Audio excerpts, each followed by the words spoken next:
Good morning, everybody. Please take a seat. And we're almost there. Liberation is at 2 o'clock today. Okay. So let me just tidy this up. So just to recap quickly of where we're at in to start your video. I have started. Okay. All right. So in terms of the whole structure of chapter 4 of the way to Buddhahood, we're here in part 2 subsection on the subject, and we've looked at the Shravakayana practitioners, and now we're on to the doctrine, the key doctrine, which is the subject as well. And we're looking at the Four Noble Truths. So with the Four Noble Truths, we've so far covered the truth of suffering, and we looked at that yesterday. You should be able to also pair that with a lot of the material also covered by Venerable Tangci in his talks, and some of the material that I'm going to be covering overlaps with his material. So hopefully we will probably only be able to finish up to part 2, subsection 1 on subject. And so something to look forward to next year to be continued will be moving on to part 2, subsection 2 on the practice next year. So this was where we left off yesterday with this particular verse. Suffering arises due to accumulation of karma. Accumulation of karma is due to defilement. Defilements create and nourish karmic forces. Gathering of conditions yield the result of suffering. So that was where we left off yesterday, and this verse turns the discussion from the truth of suffering to the cause. So moving on to the noble truth of the cause of suffering, of course, this brings about the topic of karma. And here, karma refers to actions that can be either wholesome or unwholesome. Regardless, these wholesome and unwholesome actions or karma are called manifested actions or manifested karma, which means we can see it. We can make contact with it. And these good or bad actions then create a corresponding potential force. And this is the unmanifested karma, the unmanifested actions. And these are the potential force that can yield results in the future when they meet with the conditions. So these karmic forces accumulate, and the corresponding result is inevitably suffering. So this is how suffering accumulates. However, there is one question we need to ponder, and that is, why is it that karma arises? And the answer is ignorance. Ignorance here means confusion and is a general term used to refer to defilements. Due to the unwholesome elements in sentient beings' minds, there are defilements and afflictions that disturb beings and drive their actions, which then lead to the accumulation of karma. Now, up to this point, one should understand a very important issue, and that is the suffering that results from karmic forces is mainly driven by defilements. Concerning karma, defilements have two effects.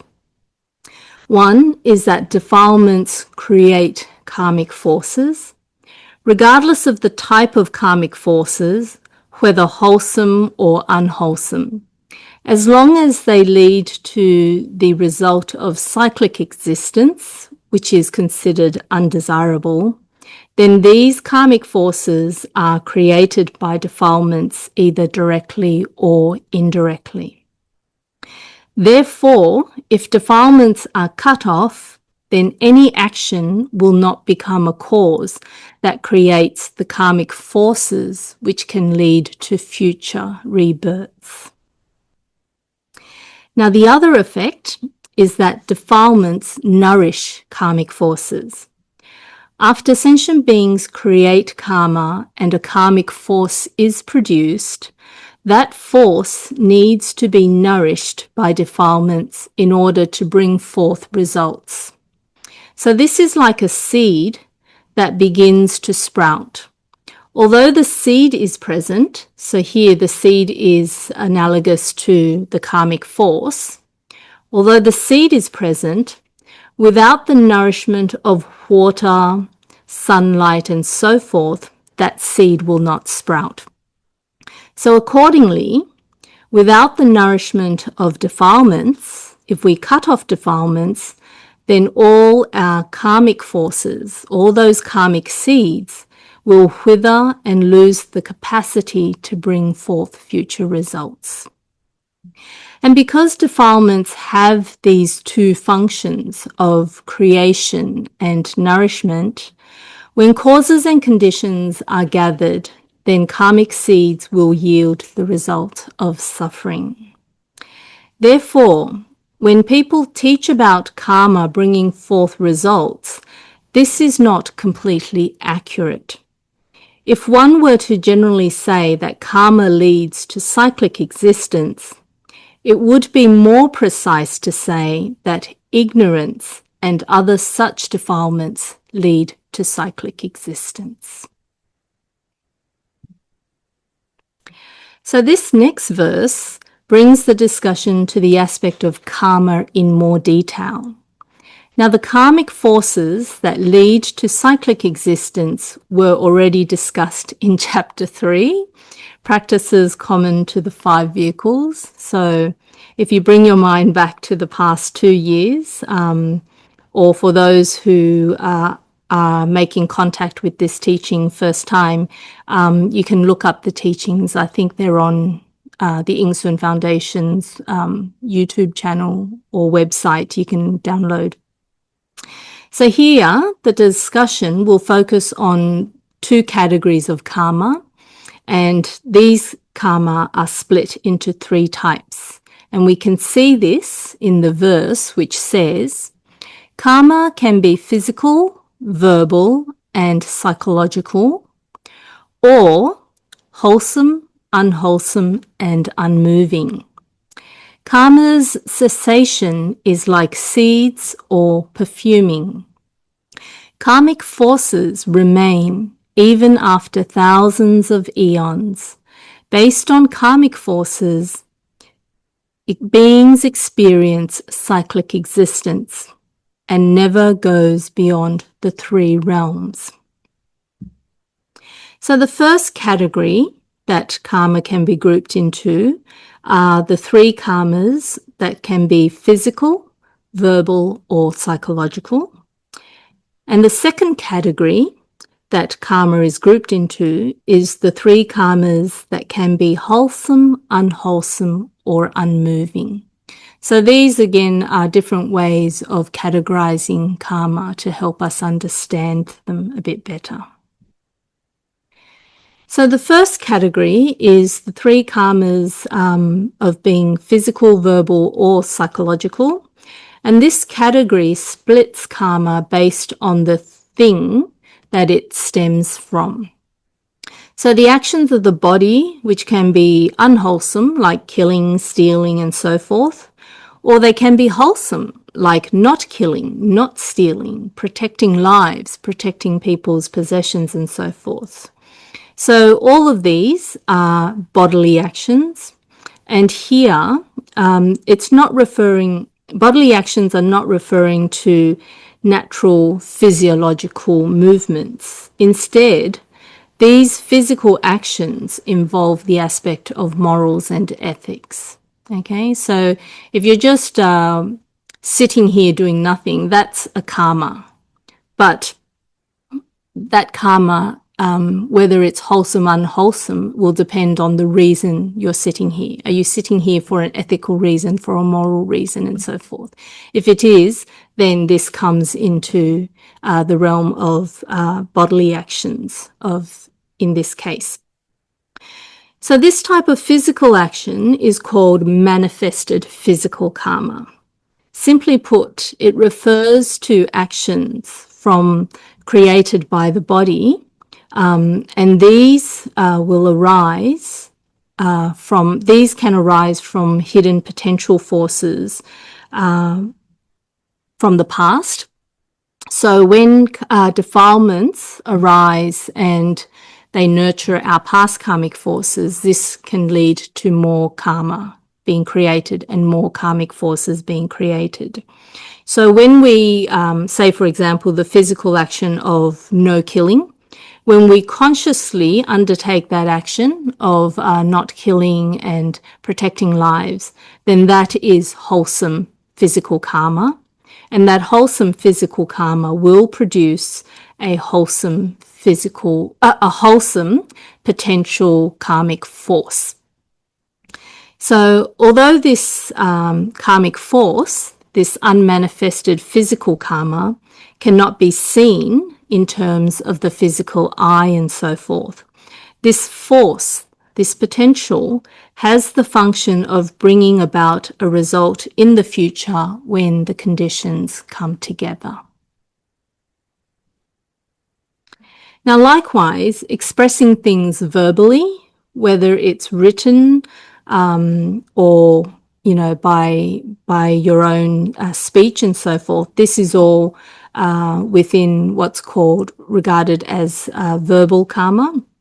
So these verbal actions can include unwholesome actions of lying, double tongue, divisive speech, and so forth.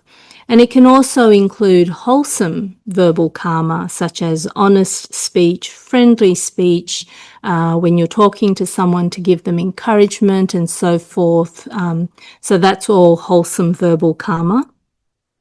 And again, these are what we regard as manifested verbal karma, because people can see it, hear it, make contact with it. People know that we're doing these things. And again, from these verbal expressions, there will arise that unseen potential force, and that is called unmanifested verbal karma. So hopefully you can start to see the difference between manifested and unmanifested here. So physical and verbal karma belong to the category of physiological actions, and the potential force that they give rise to are also classed as being material. So this classification is based on where it stems from. Now, psychological karma belongs to the mind. The mental activities of the mind that accord with the mental factors of contemplation are what we call psychological karma. So it is said that the underlying nature of karma is the mental factor of contemplation. And that means all the activities of the mind can be grouped under psychological karma. So manifested physical and verbal actions arise due to the activities in the mind.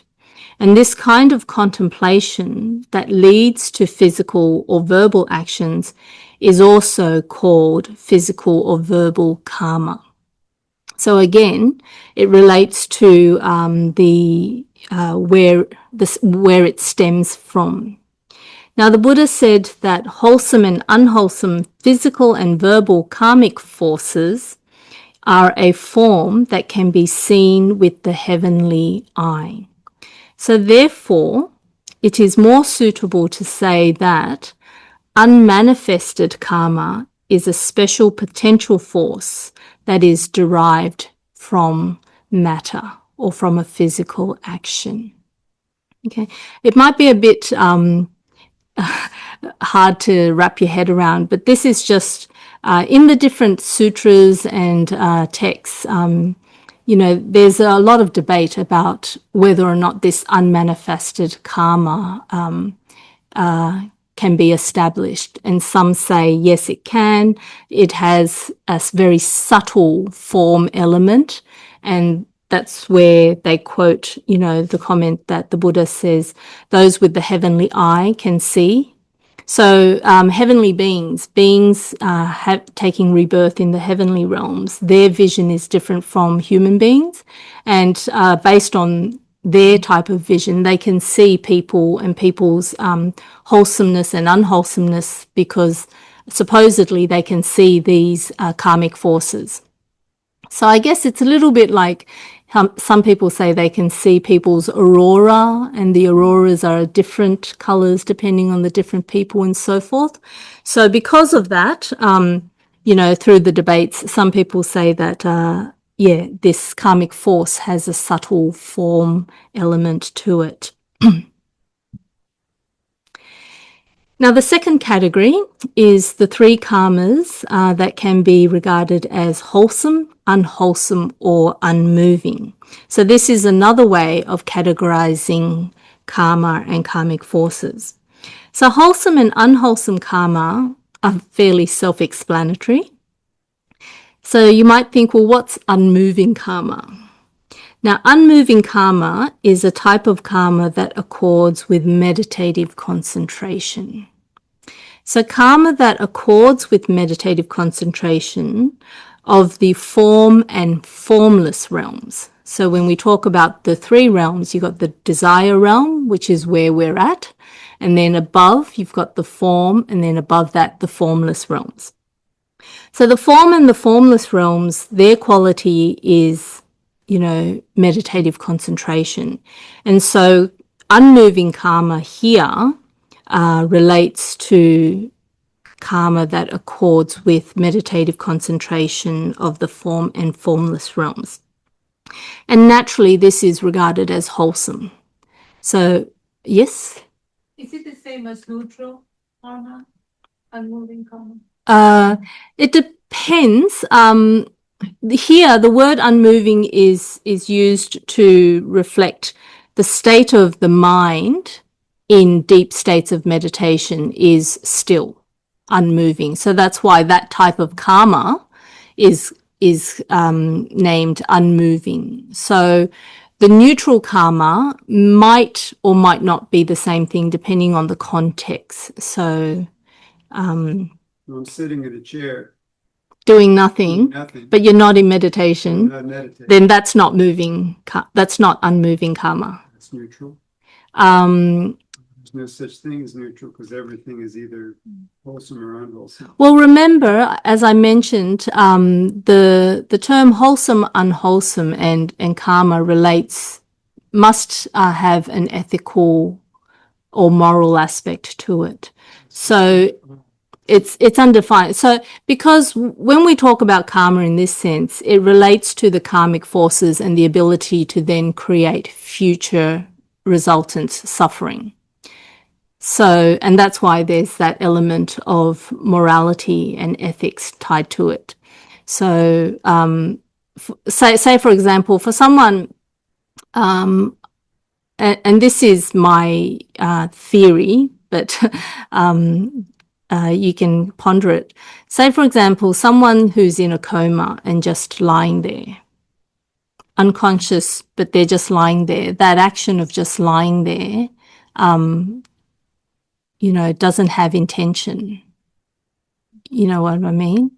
So therefore, perhaps you could regard that as neutral because there isn't that wholesome, unwholesome, and that action alone would unlikely create a karmic force strong enough that it can yield the result of suffering in the future. Yes. Subject begs the question of unconscious person, but having the ability to hear, because we always knew that towards death, there is that part where you need to bring in the suttas and all those blessings to send that person Yes. away. Yeah, but that's their that relates to psychological karma. Yeah. But the unconscious one who cannot respond Mm. in that sense because no bodily functions at this point. With hearing, if you hear those suttas and you can't categorize it as being wholesome or unwholesome at that point. This categorization is, if you think about it, this categorization is a way for the teachers to bring across the message of the Dharma, so people will then have a guidance of what they can do and what they shouldn't do. So for your example of, someone on their deathbed and physically basically, cannot move, but their mind is still, there's alertness in their mind, so they can still hear in that sense. And in their mind, they can still have some sort of activity. That mental activity is what we're targeting with, chanting and helping people with Dharma guidance upon the deathbed, because you want them to at least create wholesome mental karma and to be in a state where they're wrapped with the Dharma, surrounded by the Dharma, or at least thinking of good thoughts, because that then becomes, remember, these good thoughts are still defilements, but they're wholesome. And so they lead to the nourishment of past wholesome karma. Okay. Did you say he's chanting? Did you say define? Well, basically, defilements are anything that can bring forth cyclic existence. So defilements in this sense, okay, doesn't have to be nasty like being avaricious and so forth. So for them to have to hear the Dharma and have the wish, oh yes, Amitabha, I remember, there's nothing left for me now. I want to go, I want to see the Buddhas. That desire is still a defilement, but it's a wholesome defilement that then nourishes the seeds that resonate with it. So, as we listen to the Dharma, we're planting good, wholesome seeds, but these seeds, I guess you can say, are, locked away in a chest that says Dharma seeds. So when you hear the Dharma, everything goes, it filters down, where should this go, and it'll go towards those wholesome Dharma seeds. Okay? All right, so where were we? Unmoving karma. Okay. All right, to unmoving karma. So here, this definition of wholesome, unwholesome is basically the desire realm, the activities of the desire realm, the karma there. And the karma created in relation to the form and formless realms are then classified under the unmoving karma. And all of these do create karmic forces, which then, have their corresponding results when they meet with their right causes and conditions. So when they're nourished by their corresponding defilements and so forth, they can then sprout and seed and flower and so forth. Okay. So the physical, verbal, and mental karma classification refers to sentient beings, and the wholesome, unwholesome, unmoving karma is a way to categorize karma based on the three realms.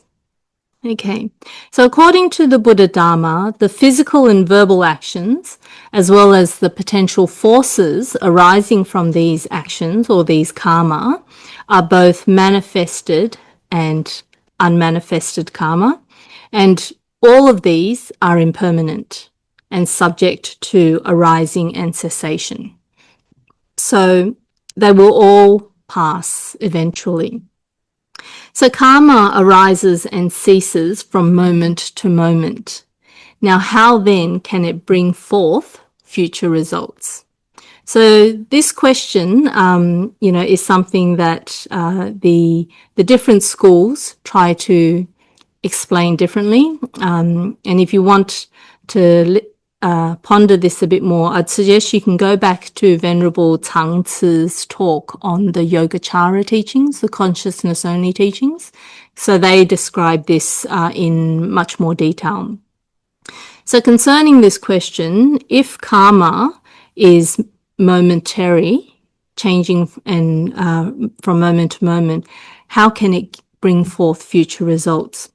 So the sutras at time use the analogy of a seed, like vegetation, how it then flowers, sets seeds, and then the cycle goes again.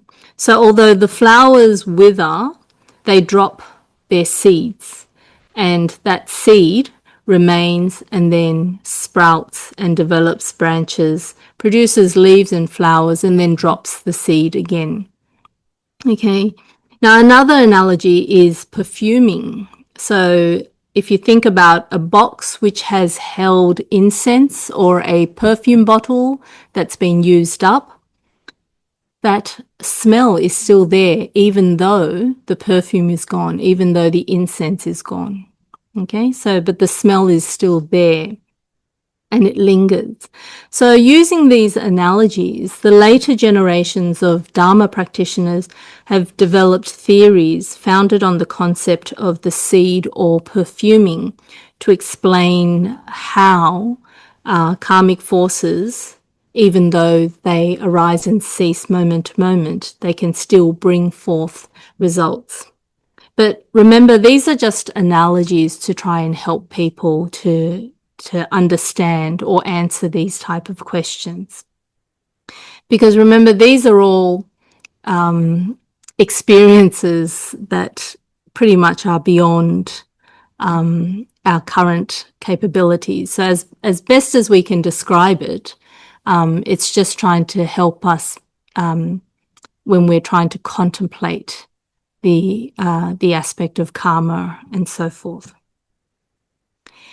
And based on the profound meaning taught in the Buddha Dharma, although something has passed, or although something arises and ceases from moment to moment, such cessation does not mean that nothing is left. Rather, that thing merely transforms from the present status into another status. So it can be said that cessation or passing does not equate to total annihilation. There's still some form of existence, but naturally this other form of existence is not the same as the previous form. So this is just like in physics, the famous E equals to mc squared, okay, where matter transforms into energy. It is not the case that nothing remains. It's just that as energy, it no longer can be defined using the definitions applicable to material form. Okay. So karmic forces arise and cease momentarily, but they still exist in that sense. So once the right causes and conditions come together, then karmic forces can bring forth their result, just like energy that is converted back into matter. Now, if the right causes and conditions do not come together, that karmic force still remains. And even after hundreds and thousands or countless eons or lives have passed, that karmic force that has not come to fruition is still viable in that sense. So unlike seeds, which have a best before date, use by date, karmic seeds sadly don't have a use by date, so you can't outlive your past bad karma. So karmic seeds never lose their potential, and if we don't know how many bad karmic seeds we've accumulated, the best thing is to deprive them of the defilements they need. Then we can be assured that they'll stay where they are. So sentient beings experience the result of cyclic existence based on different karmic forces. So from one life to the next, we cycle continually, and from one realm to the other realms, we will cycle depending on our karma. And because these karmic forces are created and nourished by defilements, no matter how wholesome and lofty the karma we create may be, the result it brings never goes beyond the three realms. So even when we carry out the most wholesome actions, the kindest deeds, the karma created can surely bring us to the bliss of the heavenly realm, but we're still stuck within the three realms. Okay? So the three realms are the three main locations where sentient beings live their lives. And within these three realms, beings will endlessly undergo birth and death. So that notion in itself is also what we would regard as suffering. So now we turn to the defilement aspect, and here the verse says, defilements, greed, anger, ignorance are the roots of all unwholesomeness. Ignorance is like being drunk or bewitched. Anger is serious and greed is deep-rooted.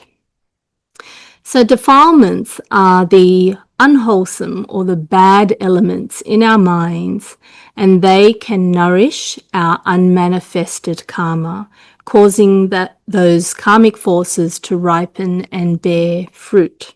And when they bear fruit, we experience it. So defilements can include knowledge, it includes emotions, intentions, and so forth.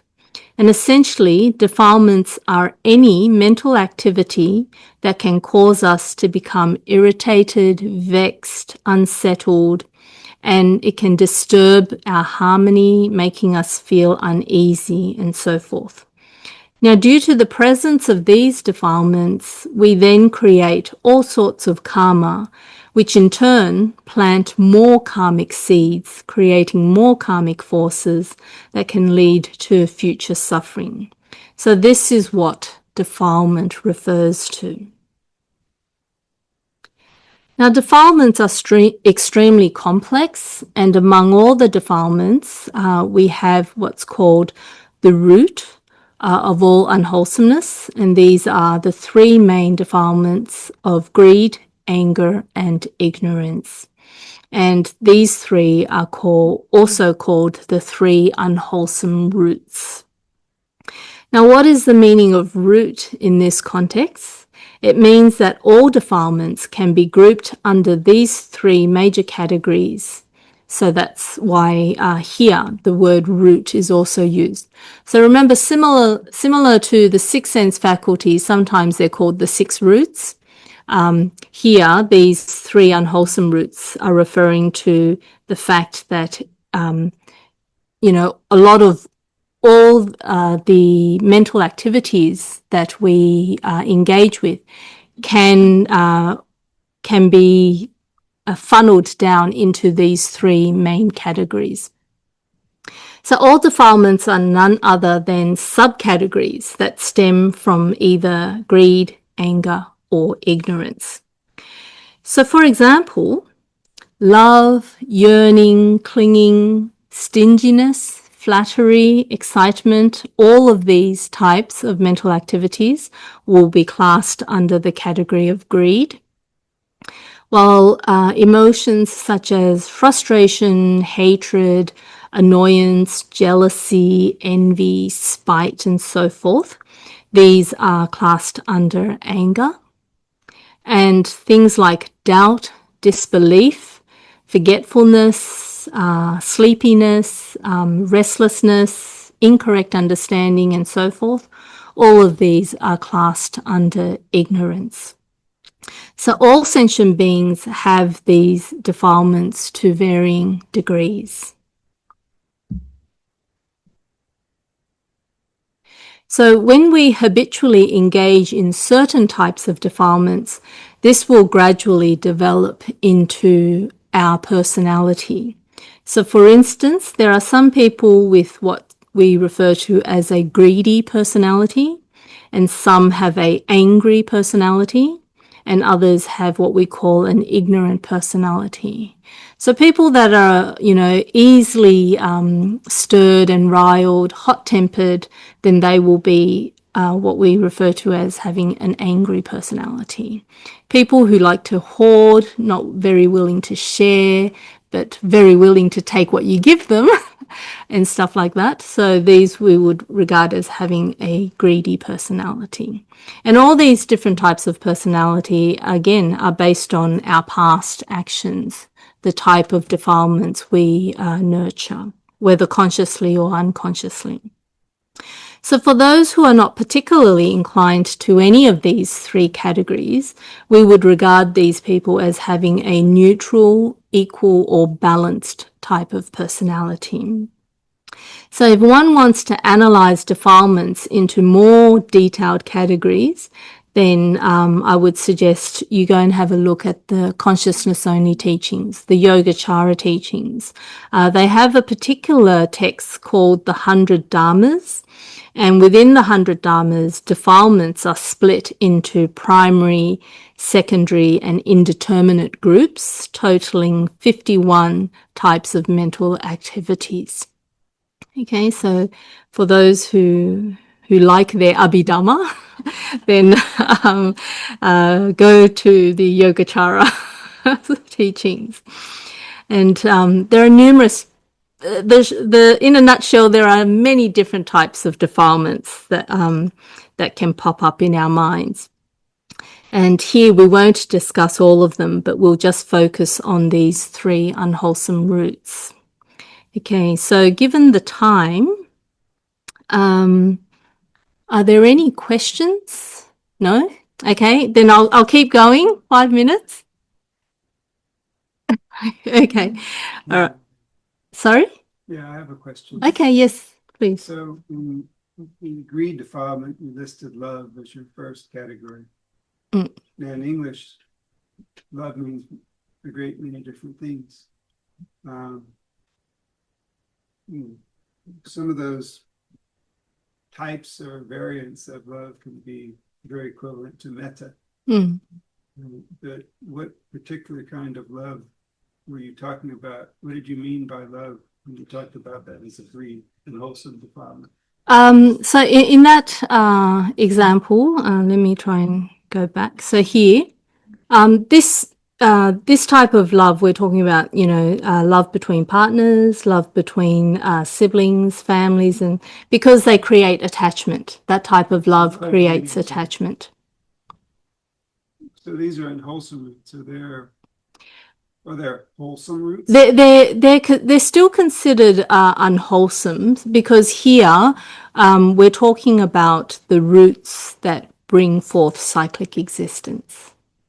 Yeah. So, that's where, some people start to find it a bit hard to wrap their heads around. So things that may sound positive, like love, excitement, what's wrong with being excited and happy about something, forgetfulness, what's wrong? What's so wrong about if I'm a bit forgetful, I'm getting old and so forth. But here, if we take a step back, we're trying to analyze the different type of mental activities that occur. And what this is telling us is that as long as they bring forth certain types of attachments, certain types of, what we refer to as defilements that can lead to vexations or afflictions and so forth, all of these will ultimately lead to suffering and the karmic seeds and the karmic forces that can keep us stuck in samsara. So that's why they're roots. So they're the root. These are the roots of cyclic existence, keeping us stuck in cyclic existence. Yeah. Does that help? Mm-hmm. Yeah. The question send. Yes. Uh-huh. Oh, the first one is love, and the second one that's the stinginess. Stinginess. It's also in the greed. Yes. Yes. Yeah. You want it. Because Yeah. once you got it, you don't want to let it go. Yeah. That's it. Yeah. So because this in terms of stinginess, it's really it's me. This is my stuff. That's your stuff, but I'll take it as well. It's all me. So that can also be a way to understand. So there's that greed, there. That greed element is there. Yeah. Yes, Patricia. Thinking going back to that the column we put love under greed. Yes. A mother's love usually involves attachment. Yes. And the bodhisattvas, one of the similes that are used is I think it's a Heart Sutra. Yes. That says that like a mother. Yes. A mother. And I'm saying this as a mother. Yes. I try not to be attached to my children, but it's almost inevitable. Yeah. What would be the difference between The difference is the wisdom of emptiness.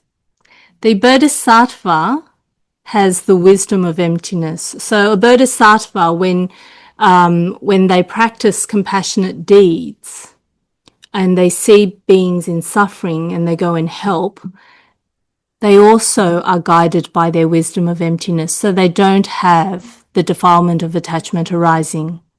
So a mother, on the other hand, assuming that mother doesn't have the wisdom of emptiness, having not realized the truth, when they see the child, because they have the attachment to an intrinsic self, they then think this child is mine. Remember the I and the mine. And so when the child gets sick, the mother gets worried. When the child gets injured, the mother feels pain. In the worst case, when the child passes away before the mother, they experience, immense grief, like part of them has died, because that child, physically came out from the mother's body. And that's all attachment, and that's love. And because of that attachment, the suffering arises with it. And that is all under the sometimes the root greed is translated as desire instead. So, with the limit of language and the choice of words, it may bring up some, unintentional conceptions, but that's what we're trying to get to here. This creating all these types of attachments. Yeah. Yes, Henry. I'd like to go back to this discussion about the karmic forces when they ripen and mature.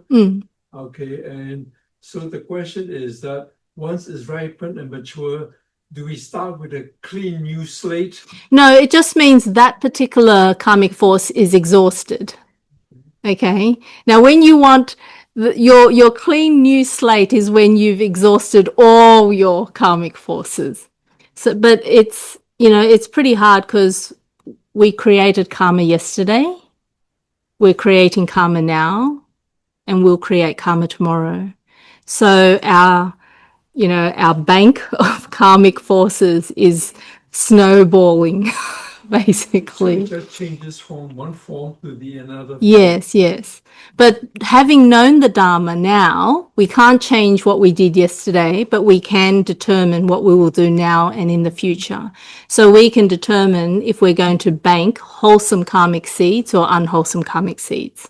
So the more wholesome karmic seeds we have, relative to the past unwholesome karmic seeds, then as we engage and come in contact with defilements, the likelihood of the past unwholesome karmic seeds to come to fruition becomes less. The probability of them reduces, and So therefore the probability of the good wholesome karmic seeds ripening increases, and that is how we can assure ourselves of a better future.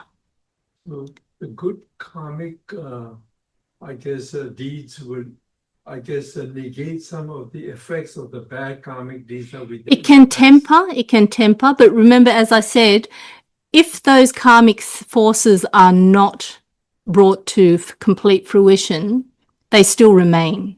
Their potential still remains. So you can't say, okay, I've got 10,000 bad karmic seeds. I'll do 100,000 good, actions to offset. It doesn't work that way. They're still there. Okay. So I'd like to, if you think about the bank, it's like having multiple accounts. You can increase your savings in one particular account, but that doesn't mean the savings in another account will diminish for any reason. It's still there, but it just becomes relatively, relative to the account you're focusing on, it becomes less and less prominent. But your net worth will still be in the plus side. Yes, yes. Your net worth, exactly. Yes. Research with the karmic force, and it is also the question, but they was quite interesting. They have two phases, in the karmic energy and action, and the second phase is karmic potential. So So the action is what we actually do. No, the action is what we're actually doing. So all of you coming here, listening to the Dharma, is wholesome karmic physical action. Okay, and perhaps even engaging in the discussion, you're creating wholesome verbal actions. And that physical and verbal action is creating a karmic force. It's planting wholesome karmic physical and verbal seeds in your, according to the Yogacara, it'll be planted into your alaya. And when you meet with the good conditions in future, then that will help to sprout. be past, could be now. No, the alaya is, according to the Yogacara, the alaya itself is also subject to arising and ceasing, but it's like a continuum. Yes.